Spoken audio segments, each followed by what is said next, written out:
100 वर्षांनी होळीला चंद्रग्रहण. 25 मार्चपासून या राशींचा सुवर्णकाळ सुरू होणार. चला तर मित्रांनो, आपण व्हिडिओला सुरुवात करूया.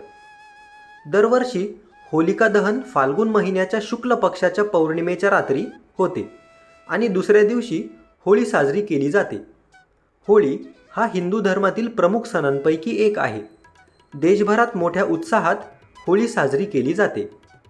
हा सण परस्पर प्रेम, बंधुभावाचे प्रतीक आणि सद्भावना यासाठी मानला जातो. गुड्या आणि इतर अनेक पदार्थ घरी तयार केले जातात आणि लोक गुलाल आणि एकमेकांना रंग लावतात. मित्रांनो, पुढे जाण्याआधी चॅनलला सबस्क्राईब करायला विसरू नका, म्हणजे अशीच नवनवीन माहिती तुम्हाला रोज मिळेल. चला तर आपण सुरू करूया. 2024 मध्ये होळी 25 मार्च रोजी आहे. पंचांगानुसार यावेळी होळीच्या दिवशी चंद्रग्रहणाची छाया पडणार आहे.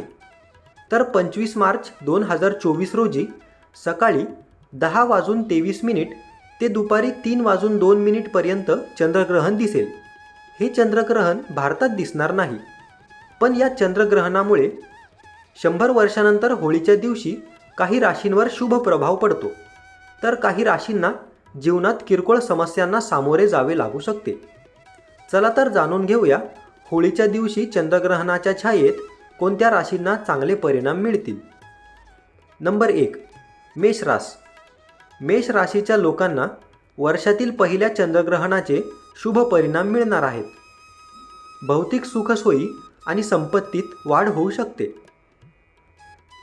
दीर्घकाळापासून थकीत असलेले पैसे परत मिळतील. अचानक आर्थिक लाभ होण्याची शक्यता खूप दाट आहे. या काळात ऊर्जा आणि आत्मविश्वास वाढेल आणि सोबतच वडिलोपार्जित संपत्ती प्राप्त होण्याची दाट शक्यता आहे. दुसरी रास म्हणजे तूळ रास. तूळ राशीच्या लोकांना जमीन किंवा वाहन खरेदी करण्याची शक्यता आहे. जे लोक व्यवसाय करतात त्यांच्या व्यवसायाची स्थिती मजबूत होईल.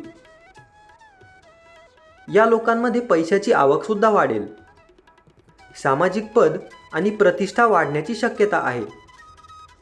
व्यावसायिक जीवनात पदोन्नती किंवा मूल्यांकनाची शक्यता वाढेल.